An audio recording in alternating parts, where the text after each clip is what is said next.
May I request now MP Sadiq to please come and say a few words.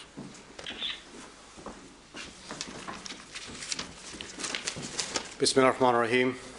My dear respected brothers and sisters and respected elders, including the High Commissioner of Pakistan, and colleagues, I begin with the greeting of peace. Assalamu alaikum. You know, when we saw on the news the assassination of Salman Taseer on the 4th of January, many of us thought, what could we do to show our solidarity with the government and the peoples of Pakistan? And when the High Commissioner sent out a notification of the memorial today, many of us dropped what we could, Gerald, Mike, Emma, and a few others as well, to be here to show solidarity in one of Pakistan's darkest hours. And I want to begin by paying condolences to Salman Taseer's family and his closest and dearest friends. Your loss is the loss for anybody who loves Pakistan and the values that Pakistan should stand for. It is a tragedy that's been echoed around the world. We saw today the 1-minute silence to remember the 6 who died in Arizona when somebody tried to assassinate Congressman Gabriel Gifford. We know, of course, we're in the company of a bereaved son whose mother and grandfather are the victims of assassinations, brave politicians making a stand and paying the ultimate price, which is their death. And it's trite to say that the violence and the death is mindless. In the last few years, 25,000 Pakistanis, Muslims, have been the victims of terrorism. And let there be no escaping the fact the act of violence, the murder on the 4th of January, was an act of terror, because its design, as Gerald has said, was to terrorize and scare politicians and leaders to stop believing in the values they hold dear and the ideals that they stand for. But although the killers can kill a person, what they can't do is kill an ideal and to kill a value.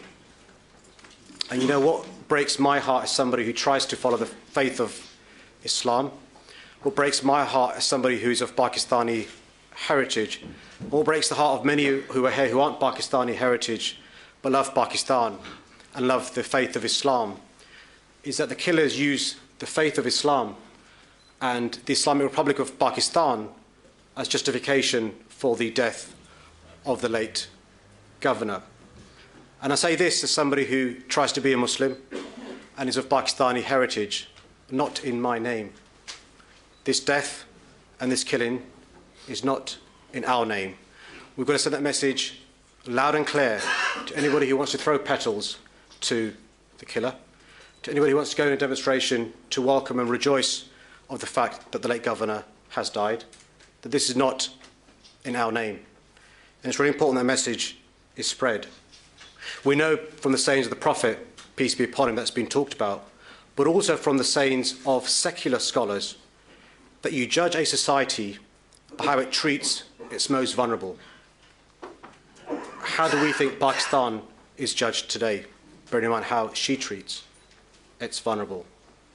There was a man called Robert Kennedy who himself paid the ultimate price as a brave politician who was killed too soon, who went to Cape Town in South Africa during the darkest period of apartheid and talked about the futility of despair if you give up hope, but also talked about the tiny ripples of hope if you have hope.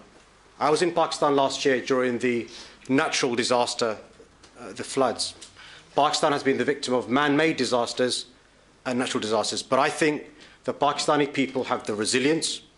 I believe the Pakistani politicians and leaders need to show the strength to show we have the beginnings of the ripples of hope that will turn into a wave and will turn into a tsunami to make sure that Pakistan achieves the objective for which she was ultimately created.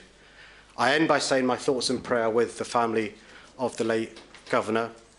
We talk about him now, but in a few weeks and a few months, when there isn't the media cameras, we've got to remember him and others who've paid the ultimate price, more than 25,000 in the last few years. Thank you very much.